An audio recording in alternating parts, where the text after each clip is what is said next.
वसल्लिमु तस्लीमा। अल्लाहुम्मा सल्लि अला सय्यिदिना व मौलाना मुहम्मदिन मअदिनिल जूद वल करम व आलिहि व सहबिहि व बारिक वसल्लिम सलातो व सलामन अलैका या सय्यदी या रसूल अल्लाह सल्लल्लाहु तआला अलैहि वसल्लम। मैंने आपके सामने अल्लाह तबारक व तआला की तौफीक से अल्लाह करीम के कुरान मजीद फुरकान हमीद की एक छोटी सी आयत मुबारका तिलावत किया, जिसका तर्जुमा ये है कि बेशक मोमिन जो है आपस में भाई भाई है, और अल्लाह तबारक व तआला जब मोमिन को आपस में भाई भाई का हुक्म दे रहा है तो इस तरह से भाई भाई हैं कि हम एक दूसरे के ख्याल करें, हर तरह से उसके हालात ज़िंदगी में हो या किसी और मसाइल से भी हो, हर तरह से हम अपने मुसलमान भाई का ख्याल रखें। जिस तरह से सहाबा किराम अलैहिम रिज़वान रज़ियल्लाहु ताला अन्हुम के बारे में आता है, हदीस मुबारका में है कि जब हिजरत का वक्त था तो सरकार दो आलम आप सल्लल्लाहु ताला अलैहि वसल्लम ने अंसारों से फरमाया कि साहबा ये तुम्हारे भाई हैं। जबकि वो मक्का से मदीना गए थे, हिजरत करके गए थे वो, तो वहाँ पर सहाबा इकराम अलैहिम रिज़वान रज़ियल्लाहु ताला अन्हु ने अपने मुसलमान भाइयों के लिए यहाँ तक कि अपने घर को भी एक दूसरी जगह पर तयन किया। एक तरफ अपने घर में खुद रहने लगे, दूसरे साइड हिस्से में तकसीम कर दिया, दूसरे मुसलमानों के लिए वो चीज़ उनके लिए दे दिया।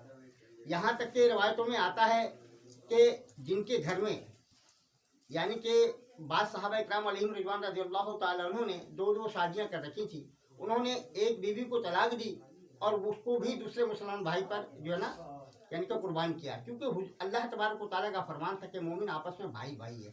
वो वक्त ऐसा था, हिजरत का वक्त था, लोग एक जगह से दूसरी जगह हिजरत करके गए थे और वो मुफलिसी के शिकार में थे, लाजमी तंगदस्ती का आलम था। लोगों के घर में अनाज जिस तरह से था, आधा अनाज निकाल कर दूसरे को दिए। इस तरह से सहाबा इकराम अलैहिम रिज़वान की ज़िंदगी से हमें ये सारी चीज़ें मिलती हैं कि हम आपस में किस तरह से ज़िंदगी गुजारें। लेकिन आज इस दौर में हम देखते हैं तो सगा भाई भाई का दुश्मन है। दूसरों को तो छोड़ें, सगा भाई अपने भाई के लिए हमदर्द नहीं, वो भी दुश्मनी पे उतर आता है। यहाँ तक कि अगर दोस्त अहबाब को आप देखें तो वो भी आपके साथ मुखलिस नहीं, ना आपके औलाद आपसे मुखलिस हैं, ना आपके घर वाले आपसे मुखलिस हैं। आखिर वो मुखलिस कब होंगे? इसकी वजह क्या है कि ये मुखलिस कब होंगे? वजह यह है कि हम जब तक दीन को समझेंगे नहीं, दीन की तालीम को हासिल नहीं करेंगे, किसी उलमा के सोहबत में नहीं बैठेंगे, किसी उलमाए दीन की महफिल में नहीं जाएंगे, जब तक नहीं जाएंगे तो ये चीज़ें हमें समझ में नहीं आएगी।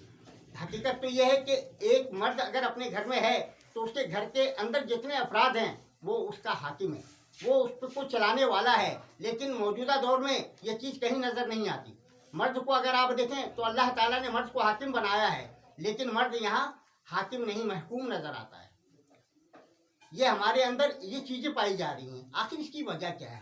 हम इसकी कमज़ोरियों की तरफ क्यों नहीं जाते? हम इसके मामलात को क्यों नहीं देखना चाहते कि आखिर क्या पसे पर्दा इसके अंदर हिकमत है कि जिसकी वजह से जब अल्लाह ताला खुद फरमा रहा है कि मर्द जो है औरत पे हाकिम बनाया गया है, लेकिन मर्द जो खुद महकूम बन रहा है, इसकी वजह क्या है? तो वजह जब आप तलाश करेंगे तो आपको आया नज़र आएगा हर चीज़, आप अगर गौर फिक्र खुद करें।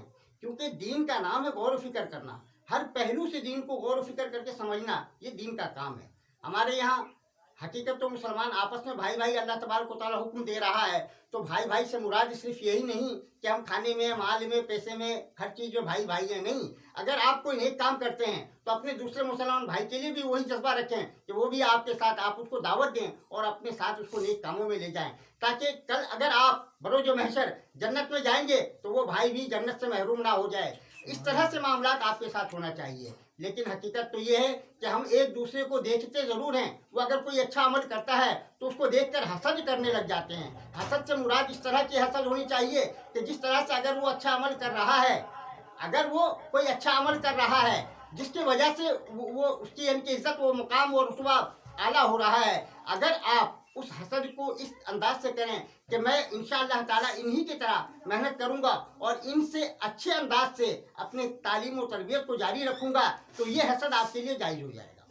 लेकिन यहाँ ऐसा नहीं है, हम भी बिला वजह किसी दूसरे के ऊपर में यानी कि शक व शुबहात की नजरें रखते हैं, बदगुमानी की शक्ल इख्तियार कर जाते हैं। यहाँ तक कि हम सोचते हैं कि कल तक तो इसका हालत ये था, लेकिन आज ये मौलवी बन गया है तो इसके हालत ये कैसे हो गए। हालांकि ये चीज़ उसके पत्ते पर्दा, उसकी मेहनत, उसकी हिकमत को नहीं देख रहा, बल्कि उसके ऊपर बदगुमानी का कर रहा है। अब बदगुमानी करने वाला आदमी ऐसे भी गुनहगार होता है, गुनाह कर रहा है। तो यहाँ भी हमें बचना चाहिए। इसी तरह हसद का जहाँ तक मसला है, नेक कामों में अगर आप हसद करेंगे कि कोई अगर फजर 5 वक्त का नमाज पाबंदी से पढ़ता है, आप उसके अमल को देखकर अगर हसद करते हैं कि अगर ये 5 वक्त का नमाज पाबंदी से पढ़ता है तो इंशाल्लाह मैं तहज्जुद भी पढ़ूंगा, इशराक व चाश भी पढ़ूंगा, ये अगर आपके अंदर ये हसद अगर आ जाए तो इंशाल्लाह ताला आपका दीन भी और दुनिया भी दोनों संवर जाएगा।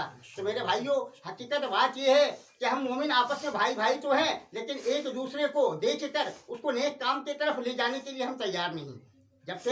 जब तक हम उसको नेक काम की तरफ लेके नहीं जाएंगे तो भाई किस तरह से। हालांकि उसको गलत कामों में देखने के बावजूद भी हम उसे समझाने की कोशिश नहीं करते, और अगर कोई समझाने का कोशिश कर रहा होता है तो सामने वाले का ये अमल होता है कि वो उसको भाई नहीं समझ रहा बल्कि दुश्मन समझ रहा होता है। उसके समझाने की वजह से वो उसको उससे बदगुमानी कर रहा होता है कि शायद ये मुझे बुरा भला कह रहा है। हालांकि हकीकत ये नहीं है। आईना है, मोमिन एक दूसरे के लिए आईना है। आप जब एक दूसरे को देखें तो अपने अंदर जो मामला आपके उसको भी आपके सामने रखना पड़ेगा आपको कि हमारे अंदर किस बात की कोताही है, क्या वजह है कि आज हम इस तरह से हैं। आज इसी तरह से आप देख लें, पूरी दुनिया के आलम में मुसलमानों का हालात को देखें, हालत किस तरफ जा रही हैं। मुसलमान हर जगह परेशान है। क्या मुसलमान एक वाहिद यानी कि मजहब है, इसके अलावा और लोग नहीं रहते दुनिया में?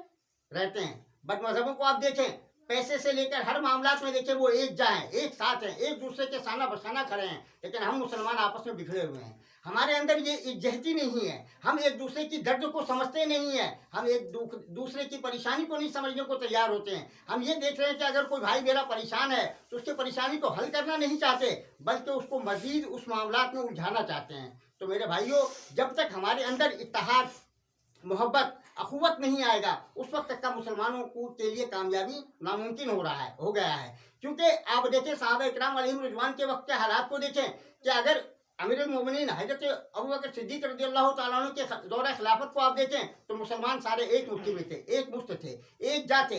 अगर कोई बात इस्लाम के खिलाफ होता था तो तमाम मुसलमान एक रास्ते पे, एक पहलू पे खड़े होकर वो उसके दिफा करते थे। लेकिन आज हमारा हाल क्या है?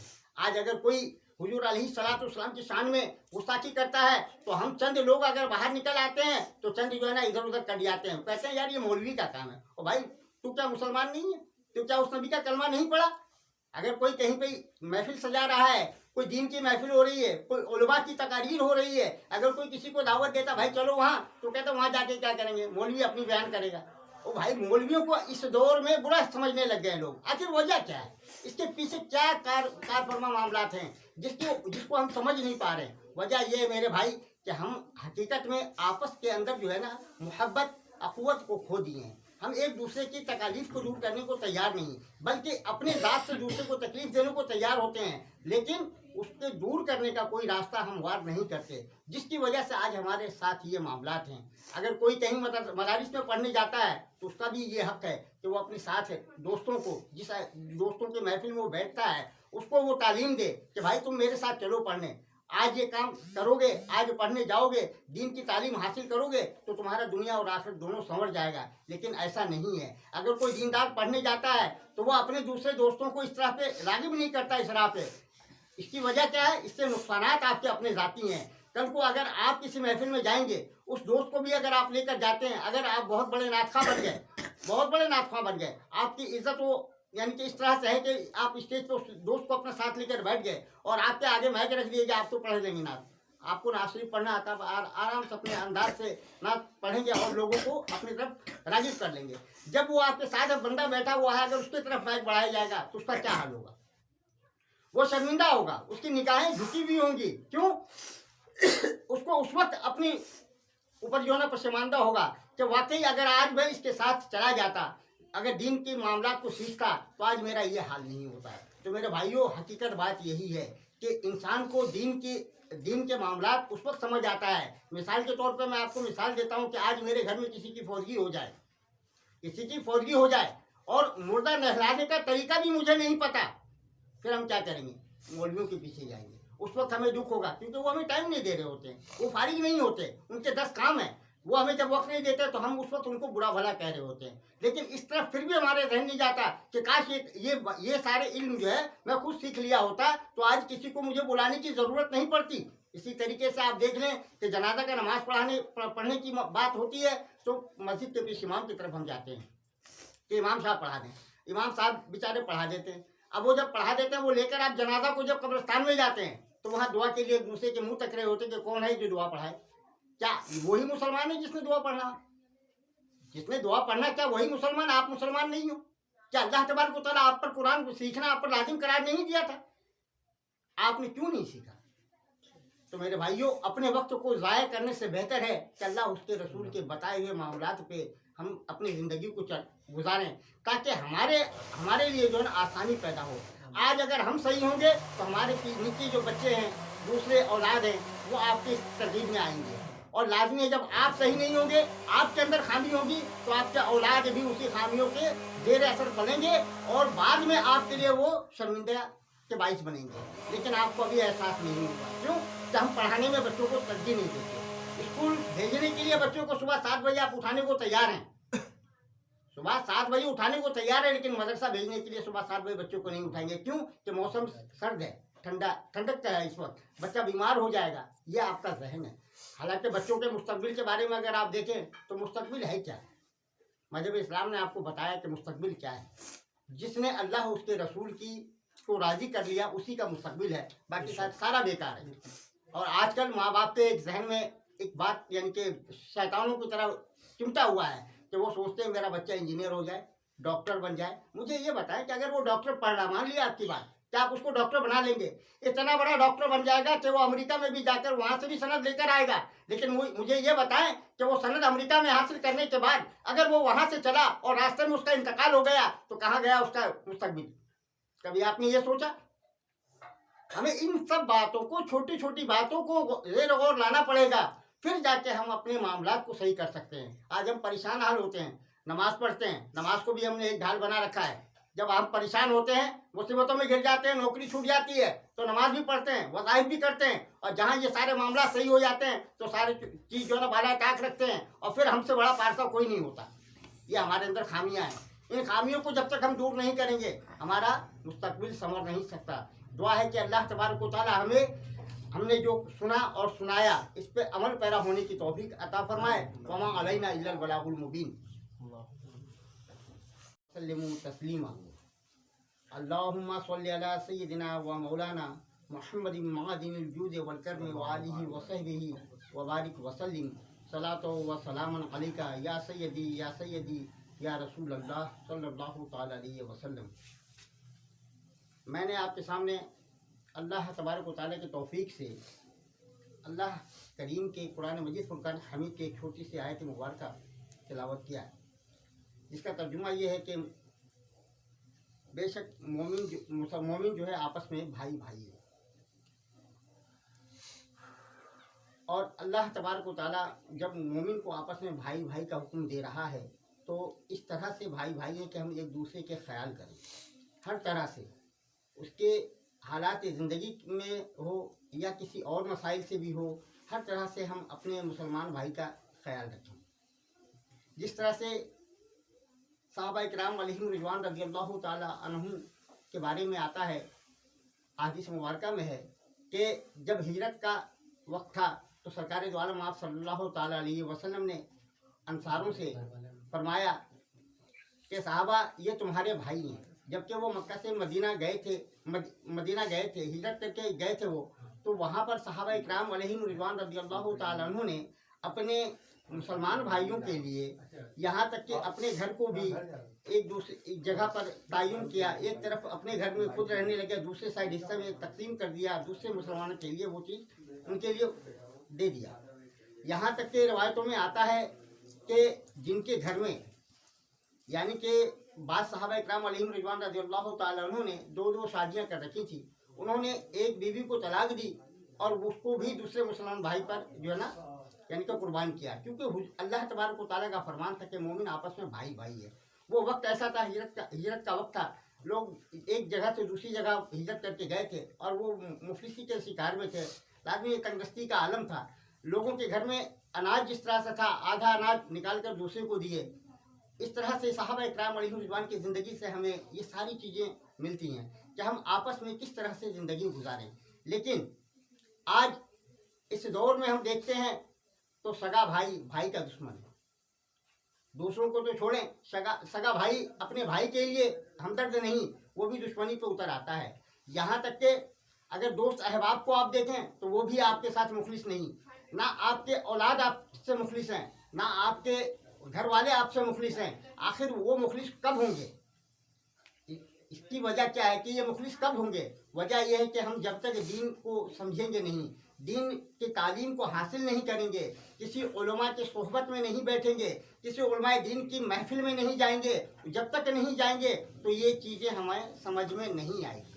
हकीकत तो यह है कि एक मर्द अगर अपने घर में है तो उसके घर के अंदर जितने अफराद हैं वो उसका हाकिम है, वो उसको चलाने वाला है। लेकिन मौजूदा दौर में यह चीज़ कहीं नज़र नहीं आती। मर्द को अगर आप देखें तो अल्लाह ताला ने मर्द को हाकिम बनाया है, लेकिन मर्द यहाँ हाकिम नहीं महकूम नज़र आता है।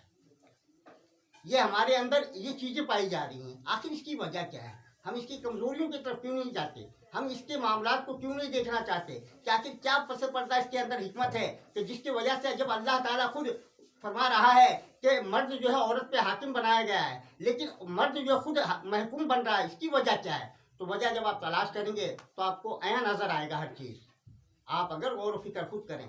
क्योंकि दीन का नाम है गौर फिक्र करना, हर पहलू से दीन को गौर फिक्र करके समझना, ये दीन का काम है।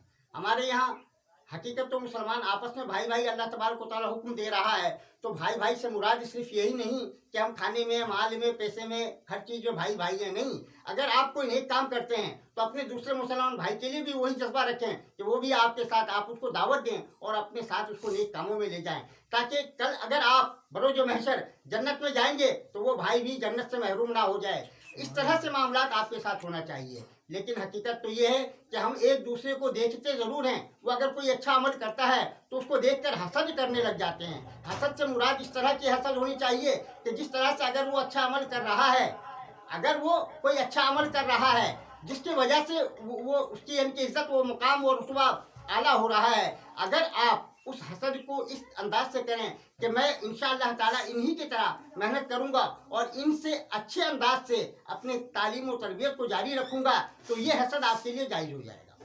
लेकिन यहाँ ऐसा नहीं है। हम भी बिला वजह किसी दूसरे के ऊपर में यानी कि शक व शुबहात के नजरें रखते हैं, बदगुमानी की शक्ल इख्तियार कर जाते हैं। यहाँ तक कि हम सोचते हैं कि कल तक तो इसका हालत ये था, लेकिन आज ये मौलवी बन गया है तो इसके हालत ये कैसे हो गए। हालांकि ये चीज़ उसके पसे पर्दा, उसकी मेहनत, उसकी हिकमत को नहीं देख रहा, बल्कि उसके ऊपर बदगुमानी का कर रहा है। अब बदगुमानी करने वाला आदमी ऐसे भी गुनहगार होता है, गुनाह कर रहा है। तो यहाँ भी हमें बचना चाहिए। इसी तरह हसद का जहाँ तक मसला है, नेक कामों में अगर आप हसद करेंगे कि कोई अगर फजर की 5 वक्त का नमाज पाबंदी से पढ़ता है, आप उसके अमल को देखकर अगर हसद करते हैं कि अगर ये 5 वक्त का नमाज पाबंदी से पढ़ता है तो इंशाअल्लाह मैं तहज्जुद भी पढ़ूंगा, इशराक व चाश भी पढ़ूंगा, ये अगर आपके अंदर ये हसद अगर आ जाए तो इंशाअल्लाह ताला आपका दीन भी और दुनिया भी दोनों संवर जाएगा। तो मेरे भाइयों, हकीकत बात ये है कि हम मोमिन आपस में भाई भाई तो हैं, लेकिन एक दूसरे को देख कर उसको नेक काम की तरफ ले जाने के लिए हम तैयार नहीं। जब तक हम उसको नेक काम की तरफ लेके नहीं जाएंगे तो भाई किस तरह से। हालांकि उसको गलत कामों में देखने के बावजूद भी हम उसे समझाने की कोशिश नहीं करते, और अगर कोई समझाने का कोशिश कर रहा होता है तो सामने वाले का ये अमल होता है कि वो उसको भाई नहीं समझ रहा बल्कि दुश्मन समझ रहा होता है। उसके समझाने की वजह से वो उससे बदगुमानी कर रहा होता है कि शायद ये मुझे बुरा भला कह रहा है। हालांकि हकीकत ये नहीं है। आईना है, मोमिन एक दूसरे के लिए आईना है। आप जब एक दूसरे को देखें तो अपने अंदर जो मामला आते हैं उसको भी आपके सामने रखना पड़ेगा आपको कि हमारे अंदर किस बात की कोताही है, क्या वजह है कि आज हम इस तरह से हैं। आज इसी तरह से आप देख लें पूरी दुनिया के आलम में मुसलमानों का हालात को देखें, हालत किस तरफ जा रही हैं। मुसलमान हर जगह परेशान है। क्या मुसलमान एक वाहिद यानी कि मजहब है? इसके अलावा और लोग नहीं रहते दुनिया में? रहते हैं। बद मजहबों को आप देखें, पैसे से लेकर हर मामलात में देखें वो एक जा हैं, एक साथ हैं, एक दूसरे के साना बसाना खड़े हैं। लेकिन हम मुसलमान आपस में बिखरे हुए हैं। हमारे अंदर ये इज्जती नहीं है, हम एक दूसरे की दर्द को समझते नहीं है, हम एक दूसरे की परेशानी को नहीं समझने को तैयार होते हैं। हम ये देख रहे हैं कि अगर कोई भाई मेरा परेशान है तो उसकी परेशानी को हल करना नहीं चाहते, बल्कि उसको मजीद उस मामलात में उलझाना चाहते हैं। तो मेरे भाइयों, जब तक हमारे अंदर इत्तेहाद मोहब्बत अखुवत नहीं आएगा, उस वक्त तक का मुसलमानों को के लिए कामयाबी नामुमकिन हो गया है। क्योंकि आप देखें साहबा इकराम अलैहिम रिज़वान के वक्त के हालात को देखें कि अगर अमीरुल मोमिनीन हज़रत अबू बकर सिद्दीक़ रज़ियल्लाहु तआला अन्हु के दौर खिलाफत को आप देखें तो मुसलमान सारे एक मुट्ठी में थे, एक मुश्त थे, एक जात थे। अगर कोई बात इस्लाम के खिलाफ होता था तो तमाम मुसलमान एक रास्ते पे, एक पहलू पे खड़े होकर वो उसके दिफा करते थे। लेकिन आज हमारा हाल क्या है? आज अगर कोई हुजूर अलैहिस्सलाम की शान में गुस्ताखी करता है तो हम चंद लोग अगर बाहर निकल आते हैं तो चंद जो है ना इधर उधर कर जाते हैं, कहते हैं यार ये मौलवी का काम है। और भाई तू क्या मुसलमान नहीं है? तो क्या उस नबी का कलमा नहीं पढ़ा? अगर कोई कहीं पे महफिल सजा रहा है, कोई दीन की महफिल हो रही है, कोई उलमा की तकारीर हो रही है, अगर कोई किसी को दावत देता भाई चलो वहाँ, तो कहता वहाँ जाके क्या करेंगे? मौलवी अपनी बयान करेगा। ओ भाई मौलवियों को इस दौर में बुरा समझने लग गए लोग। आखिर वजह क्या है? इसके पीछे क्या कार फरमा मामलात हैं जिसको हम समझ नहीं पा रहे हैं। वजह यह है मेरे भाई कि हम हकीकत में आपस के अंदर जो है ना मोहब्बत अखुवत को खो दिए हैं। हम एक दूसरे की तकालीफ को दूर करने को तैयार नहीं, बल्कि अपने ज़ात से दूसरे को तकलीफ देने को तैयार होते हैं, लेकिन उसके दूर करने का कोई रास्ता हम वार नहीं करते, जिसकी वजह से आज हमारे साथ ये मामलात हैं। अगर कोई कहीं मदारिस में पढ़ने जाता है तो उसका भी ये हक है कि वो अपने साथ दोस्तों को, जिस दोस्तों के महफिल में वो बैठता है, उसको वो तालीम दे कि भाई तुम मेरे साथ चलो पढ़ने, आज ये काम करोगे, आज पढ़ने जाओगे, दीन की तालीम हासिल करोगे तो तुम्हारा दुनिया और आखिरत दोनों संवर जाएगा। लेकिन ऐसा नहीं है। अगर कोई दीनदार पढ़ने जाता है तो वो अपने दूसरे दोस्तों को इस तरह पे राग़िब नहीं करता इस राह पे। इसकी वजह क्या है? इससे नुकसानात आपके अपने ज़ाती हैं। कल को अगर आप किसी महफिल में जाएंगे, उस दोस्त को भी अगर आप लेकर जाते हैं, अगर आप बहुत बड़े नातखा बन गए, बहुत बड़े नातखा बन गए, आपकी इज्जत वो यानी कि इस तरह से है कि आप स्टेज पर उस दोस्त को अपना साथ लेकर बैठ गए और आपके आगे माइक रख दिए कि आप तो पढ़ लेंगे नात, आपको नात शरीफ पढ़ना आता, आराम से अपने अंदाज से नात पढ़ेंगे और लोगों को अपनी तरफ राग़िब कर लेंगे। जब वो आपके साथ बंदा बैठा हुआ है, अगर उसकी तरफ माइक बढ़ाया जाएगा तो उसका क्या हाल होगा? वो शर्मिंदा होगा, उसकी निगाहें झुकी हुई होंगी। क्यों? उसको उस वक्त अपनी ऊपर जो है ना पशेमानदा होगा कि वाकई अगर आज मैं इसके साथ चला जाता, अगर दीन के मामला को सीखता तो आज मेरा ये हाल नहीं होता है। तो मेरे भाइयों हकीकत बात यही है कि इंसान को दीन के मामला उस वक्त समझ आता है। मिसाल के तौर पर मैं आपको मिसाल देता हूँ कि आज मेरे घर में किसी की फौजगी हो जाए और मुर्दा नहलाने का तरीका भी मुझे नहीं पता, फिर हम क्या करेंगे? मौलवियों के पीछे जाएंगे। उस वक्त हमें दुख होगा क्योंकि वो हमें टाइम नहीं दे रहे होते, वो फारिग नहीं होते, उनके 10 काम है, वो हमें जब वक्त नहीं देते तो हम उस वक्त उनको बुरा भला कह रहे होते हैं। लेकिन इस तरफ फिर भी हमारे ध्यान नहीं जाता कि काश ये सारे इल्म जो है मैं खुद सीख लिया होता तो आज किसी को मुझे बुलाने की ज़रूरत नहीं पड़ती। इसी तरीके से आप देख लें कि जनाजा का नमाज पढ़ने की बात होती है तो मस्जिद के पीछे इमाम की तरफ हम जाते हैं कि इमाम साहब पढ़ा दें। इमाम साहब बेचारे पढ़ा देते हैं। अब वो जब पढ़ा देते हैं, वो लेकर आप जनाजा को जब कब्रिस्तान में जाते हैं तो वहाँ दुआ के लिए एक दूसरे के मुंह तक रहे होते कि कौन है जो दुआ पढ़ाए। क्या वही मुसलमान है जिसने दुआ पढ़ना? क्या वही मुसलमान? आप मुसलमान नहीं हो क्या? अल्लाह तबारक व तआला आप पर कुरान को सीखना आप पर लाजिम करार नहीं दिया था? आपने क्यों नहीं सीखा?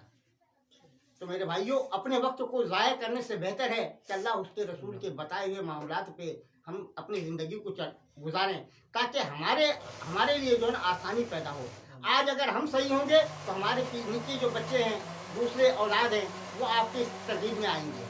और लाजमी है जब आप सही नहीं होंगे, आपके अंदर खामी होगी तो आपके औलाद भी उसी खामियों के जेर असर बनेंगे और बाद में आपके लिए वो शर्मिंदा के बाइस बनेंगे। लेकिन आपको अभी एहसास नहीं होगा। क्यों? कि हम पढ़ाने में बच्चों को तरजीह नहीं देते। स्कूल भेजने के लिए बच्चों को सुबह 7 बजे आप उठाने को तैयार हैं, सुबह 7 बजे उठाने को तैयार है, लेकिन मदरसा भेजने के लिए सुबह 7 बजे बच्चों को नहीं उठाएंगे। क्यों? कि मौसम सर्द है, ठंडक है, इस वक्त बच्चा बीमार हो जाएगा। ये आपका जहन है। हालांकि बच्चों के मुस्तकबिल के बारे में अगर आप देखें तो मुस्तकबिल है क्या? मजहब इस्लाम ने आपको बताया कि मुस्तकबिल क्या है। जिसने अल्लाह उसके रसूल को राजी कर लिया उसी का मुस्तकबिल है, बाकी सारा बेकार है। और आजकल माँ बाप के जहन में एक बात यानी कि शैतानों की तरह चिमटा हुआ है कि वो सोचते हैं मेरा बच्चा इंजीनियर हो जाए, डॉक्टर बन जाए। मुझे ये बताएं कि अगर वो डॉक्टर पढ़ रहा, मान लिया आपकी बात, क्या आप उसको डॉक्टर बना लेंगे? इतना बड़ा डॉक्टर बन जाएगा कि वो अमेरिका में भी जाकर वहाँ से भी सनद लेकर आएगा। लेकिन मुझे ये बताएं कि वो सनद अमेरिका में हासिल करने के बाद अगर वो वहाँ से चला और रास्ते में उसका इंतकाल हो गया तो कहाँ गया उसका मुस्तकबिल? कभी आपने ये सोचा? हमें इन सब बातों को, छोटी छोटी बातों को ज़ेर गौर लाना पड़ेगा, फिर जाके हम अपने मामलात को सही कर सकते हैं। आज हम परेशान हाल होते हैं, नमाज पढ़ते हैं, नमाज को भी हमने एक ढाल बना रखा है। जब हम परेशान होते हैं, मुसीबतों में घिर जाते हैं, नौकरी छूट जाती है, तो नमाज भी पढ़ते हैं, वज़ाइफ भी करते हैं, और जहाँ ये सारे मामला सही हो जाते हैं तो सारे चीज़ जो है ना बाला टाक रखते हैं, और फिर हमसे बड़ा पारसा कोई नहीं होता। ये हमारे अंदर खामियां हैं। इन खामियों को जब तक हम दूर नहीं करेंगे, हमारा मुस्तकबिल संवर नहीं सकता। दुआ है कि अल्लाह तबारक व तआला हमने जो सुना और सुनाया, इस पे अमल पैरा होने की तौफीक अता फरमाए। वमा अलैना इल्लल बलागुल मुबीन।